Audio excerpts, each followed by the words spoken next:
Welcome to another episode of Davinci Resolve Tips and Tricks.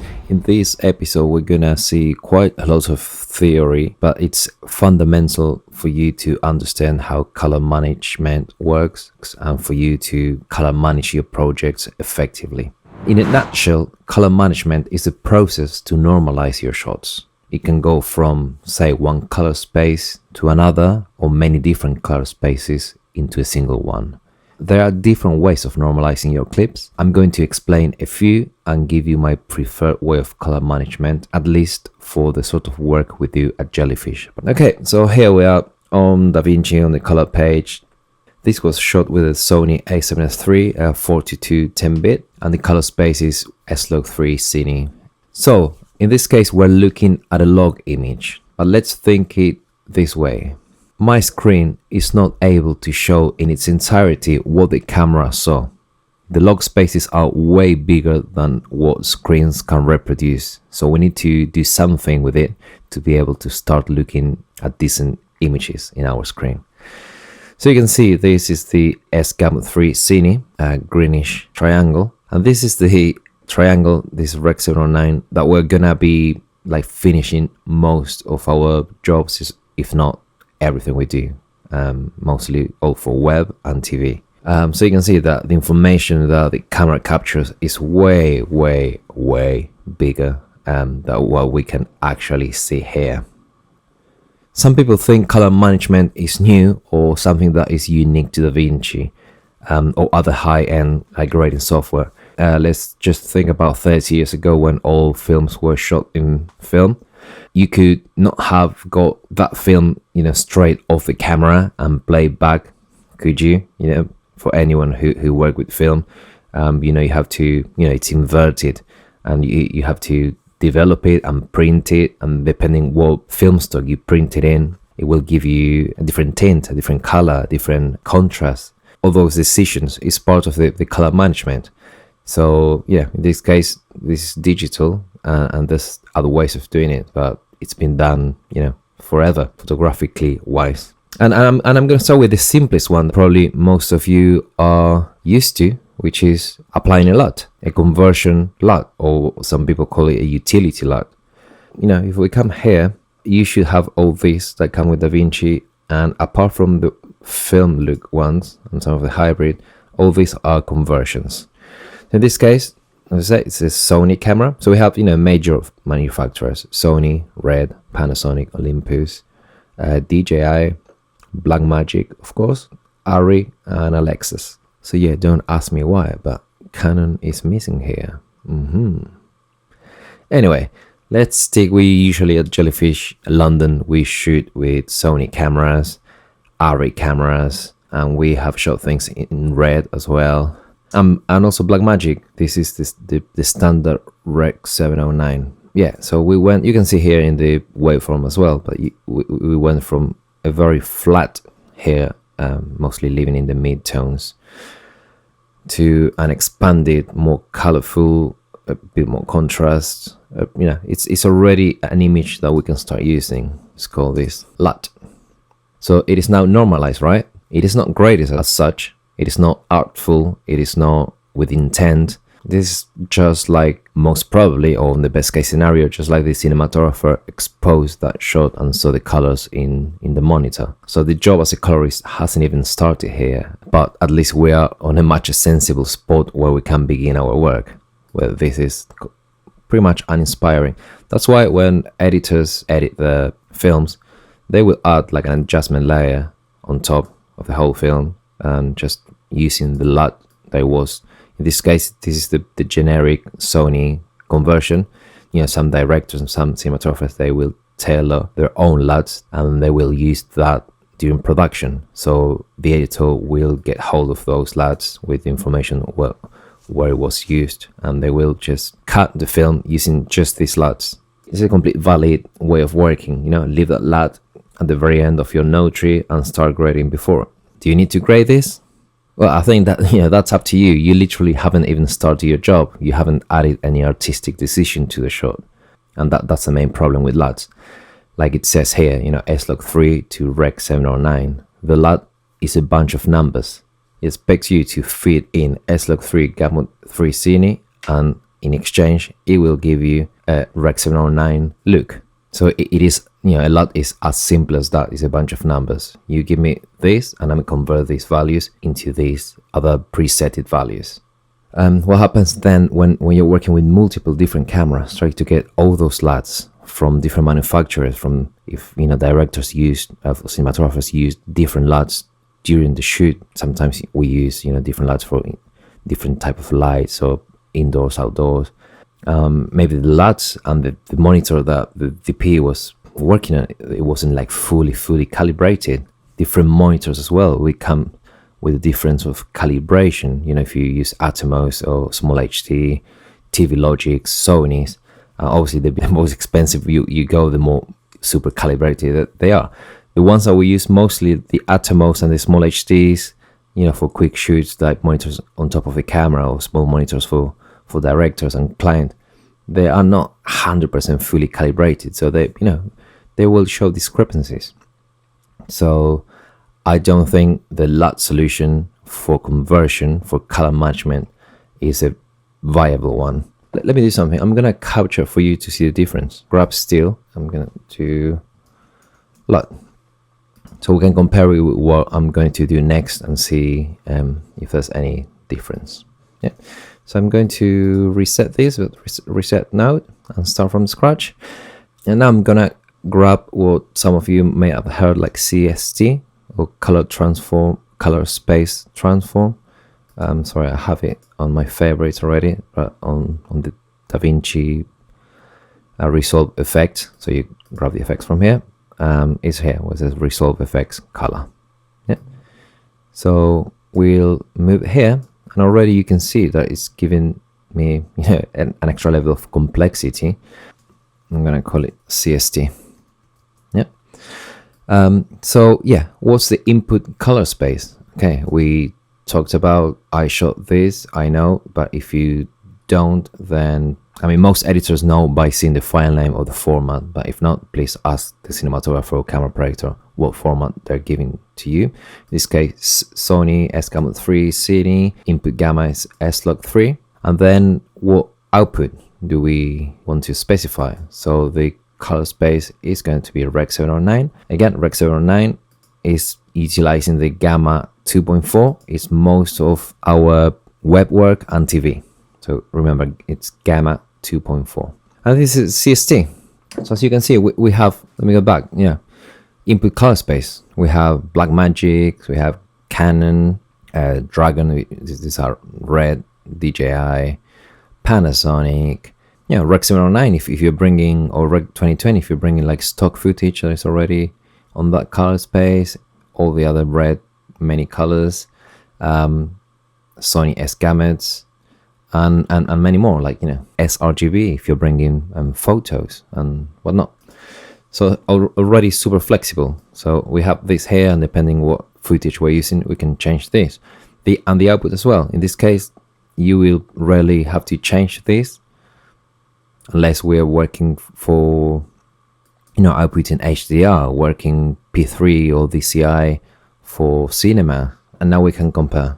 So this is our CST, what we have at the moment, and this is the LUT. Visually, you can see that the blacks are a bit slightly crunchier, there's a bit more contrast, colors are slightly different. So yeah, they're not exactly the same. And you can see the waveform, how those blacks are getting closer to zero. The most important part is about normalizing, right? So if we're talking about normalizing things, this is not good because we already have a discrepancy. I'm gonna get a different LUT from a different manufacturer. It's gonna be different, it's gonna have these other discrepancies. So trust me, as soon as you start grading, these discrepancies are gonna get bigger and bigger. So I would say no to LUTs. And now I believe we came to a much better solution, right? As I explained before, you can quickly come here and change any camera input or output. But again, LUTs are coming from different manufacturers, right? So in this case, we used a Sony LUT produced by the Sony engineers, and then we have ARRI LUTs or Panasonic LUTs, and they are different engineers, so they're not aligned. They're producing things for their own cameras. So they come to the transform to Rec 709 in different ways. And these ways are the discrepancies that we could encounter by just using LUTs. Whereas if we were to use the CST transformation, that you can select any type of camera and color space, then you know it's done by the same group of engineers and they come to the solution for different cameras in the same way. I'll show you something that will work for this method that I'm explaining now and LUTs, which is not the same grading upstream or grading downstream, aka before or after the LUT or before or after the color space transformation. And just let me exemplify this very quickly with, let's use that. Actually, let me bring it a bit bigger so we can see how things react here. I'm going to use a quick offset wheel to modify the exposure, and I want you to see how it reacts. So upstream, I press Shift S, that creates a node upstream. So I'm going to select the first node, where upstream. So I'm going to do numerically -3. And you can see here how these blacks, are getting squished. Let me do it manually so you can see how they come into by how they are reacting. And I'm gonna grab still, again, for not confusing things, I'm gonna label this upstream. And then I'm going to grab this node, I'm gonna just connect it and move it here. Can you see a difference? Well, especially in the histogram, how the blacks are not getting to be black, are like capped here. Actually, let me show you in the gallery what we captured before and make this a bit bigger. And this maybe a bit smaller so you can see next to it. And I'm gonna, just select it. And you can see how on this one, which now it has like a vintage look, but yeah, the blacks cannot go any further. And yeah, I can keep cranking it up, and you can see that this line is flattened here. This is sort of the new black value, and still I get no real completely crushed blacks. So you will never get a good contrast, so to speak. And again, this is the same value of -3 with the corrector node upstream. Let me show you something else here, which is this is very interesting as well. So you can see how by being upstream, so all the corrections before the color space conversion, it's filling up the bucket, the Rec 709 triangle, let's call it bucket, way more with way more information. And if you do it after, it doesn't go any more than that, because this bucket it's been already capped to Rec 709. So there's not much more information that will live within Rec 709, and you're correcting within this color space. But if you edit upstream, then you have all that previous information, you have all that information. It's just about contrast here, so we can expand this to forever after. Obviously, but I'm filling up the bucket, of course, too much, and you can see how it's just going sort of away. But yeah, let's say up to there, and then I'm just doing silly things, and I'm bringing back those highlights because they already exist in S-Log3 in this bigger space. So I can manipulate all that. So yeah, that's pretty much about trying to having more information upstream, downstream to work with. Let's delete that. Let's go back to CST and delete these two. These were just to make a point. Okay, so I'm gonna park it here and say that this is a very good way to start, and I have used this method until very recently, as I said, until last year, whatnot. The main reason is that different input color spaces will react differently to the touch of the wheels, and I'm referring to these wheels. So for instance, to inject the right amount of blue tint into the shadows, so to speak, here in the lift in Rec 709 in S-Log3, which is a flatter, slightly flatter profile, will need me to push the wheel a bit further, whereas maybe Arilog, which is not as flat, it will need less of a push. So I don't know, let's say I will need this push on S-Log3 and less so in Arilog. So that being said, the wheels and other parameters will change to a touch, and this becomes more obvious when you work on a workstation device. So you have tactile wheels that you move. Like full-time colorists work super fast, and they really depend on muscle memory. Just like a focus puller is used to cinema lenses mostly, and literally could focus with their eyes closed just by trusting their wrist and muscle memory. But if you throw at them, like a photographic lens or a fly-by-wire lens, they will have to adapt, and to learn to adapt, it will take them time.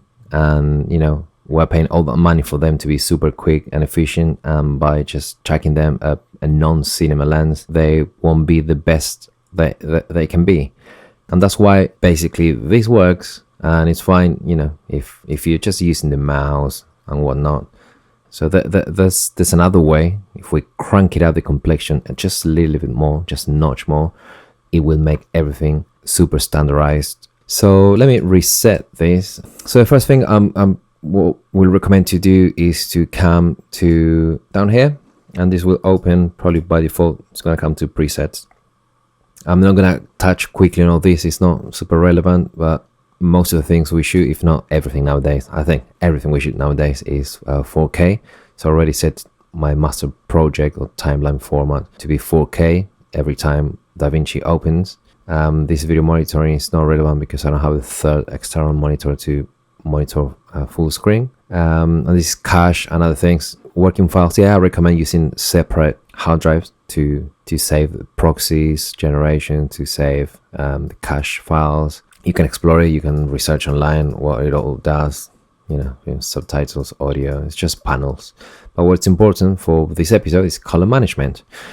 And this DaVinci YRGB, I want you to stay there. Do not use separate color space and gamma. Do get DaVinci wide gamma intermediate. The output always Rec 09 gamma 2.4. Yeah, just do your master 4K color management this way, and you can come here and you can do set current settings as default preset. So default preset, you update default preset, which is the current project, or you can save, you can create a new preset, call it whatever name you want. So every time you open DaVinci, it will come and you create just a timeline or a sequence. It will be in 4K and with this color space and transform options. As I said, I started with just a CST. This new method is, for me, is the best, and it's visual. For this, I'm gonna have to use two nodes. I'm gonna call the first IDT. It stands for Input Device Transform, and ODT, Output Device Transform. Both of these will need a color space transform. Let me come to the other node and just check it here. So yeah, let's start with the IDT. So the input color space is going to be the input of your camera. So again, in this case is Sony S-Gamut3 Cine and S-Log3. By the way, you don't have to do this every time. I'll show you a shortcut later. And the output, rather than just going, obviously, if I have this output, that means that this output is going to go to the desired output, which for us is Rec 09. So this is to use the DaVinci Wide Gamut and the DaVinci Intermediate. And for the output, it's going to receive the intermediate. So DaVinci Wide Gamut, DaVinci Intermediate, and then I'm going to select the output, which again is Rec 709 and Gamma 2.4. So what it means, actually, yeah, let me grab a still. Actually, I'm gonna let me delete this. I'm gonna show you a different way, just another trick along the way. So if you come to the color drop down menu here, you have grade versions. So to the one clip, so we're working on this individual clip, you can have multiple grade versions. So let's add with Command Y, and then you can navigate with previous and next with Command B and N. So let's add one here. It's gonna just duplicate what you already have. So in this game, I'm gonna close. I'm gonna add a color space, for the sake of visuals, I'm gonna call this CST. I'm gonna do what I did before, which is Sony SCAM 3, S-Log 3, Rec 709, and Gamma 2.4. And then I'm gonna cycle from the first grade to the second grade. Yeah, version 1 and version 2. Look at the image, like nothing changes.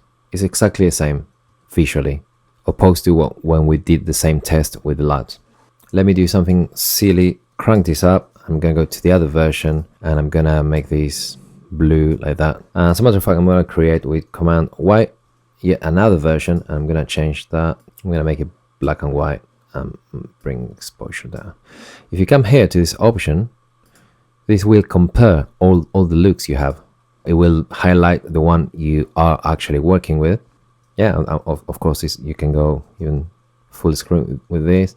You can play them back and see them in action and just analyze what you did of I don't know, if there's different looks of the same thing for different formats of different outputs, etc. Or maybe just you come on a day very creative and you want to develop 3 different looks or more. I mean, I just did 3 for example, to show your director or DP and say, look, I got these 3 ideas, which one do you prefer? They will discuss it, choose one, and then replicate for the rest of the film. And then you can, if you come to the clip, right click, and you can, I'm gonna load the first version. That's the one we're working on. And then I'm gonna delete the other 2 versions because we actually don't need to work on versions right now. It was just to show you that split screen and how to create different grade versions within the same clip. Okay, so this is where I'm sort of gonna park it with the methods because it can get super technical, boring. These are ways of doing color management at a node tree level, but there's a way that you can leave Davinci automatically decide this for you, and Davinci will recognize the format that the camera is. If they have the right metadata, it's gonna, especially all the raw files 100%, and some of the camera manufacturers, they will recognize it. It will recognize the Sony S-Log and it will convert it to Rec 709 for you automatically. It's got its complexities that I don't think is worth exploring at the moment, and especially when most things we shoot are either with the same cameras or at least camera manufacturers. So again, this is the most standardized way of working. We're working in Davinci Intermediate.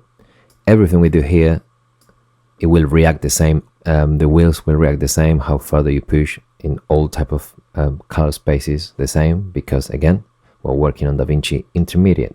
So I recommend this way of working. So once you are here, then you start creating the nodes inside. So always leaving the input and the output to be the first and last node. You can create any sort of nodes here, but everything has to be in between these 2 nodes, input and output. So yeah, do you have to clip by clip create 2 clips, select the input and output, etc., and the answer is no. As I explained before, you can create power grades, and power grades is not just like a LUT, just one node of information. It's the whole tree structure. So you just have to create it once, and once it's created, you save it as a power grade, and I have it here. I called it IDT to ODT. I just need to apply the grade, and you have it here. Let's double check. This is Sony to Davinci and Davinci to Rec 709 Gamma 2.4. And do you have to create one for every single camera that you use? I would say no. Just do the one they use the most. In my case, Sony S-Log. And if in the next project we're shooting ARRI, then just change the output to ARRI. You can save this and copy paste to the rest of the clips, or literally you could, so you select them all like that. You go to the node that you want to bring the grade from, right click, apply grade, boom. So disregard this because this is a red camera, this is an ARRI, completely different, so it's not going to look right, but you can see then every time we have that node tree. So you do it once, let's start with the project, copy paste for the rest, and then you start grading in between. if you consider the shots are different, if it's gonna be, you know, all like 30 of these white shot and nothing changes, so I would grade the whole thing first and then copy to the rest of the white shots, and then move into the close-ups, grade the close-up, and then copy paste that and all the close-up shots. And yeah, that's color management for you. Hope you enjoyed it. Next time I'm gonna touch on all the different type of nodes that you can do, how they react. And then the following one, I'm gonna probably grab one of these shots and start grading it live for you and see what would be my approach. It could be completely different to yours, but so you can see how I would do it. Until next time, hope you enjoyed it.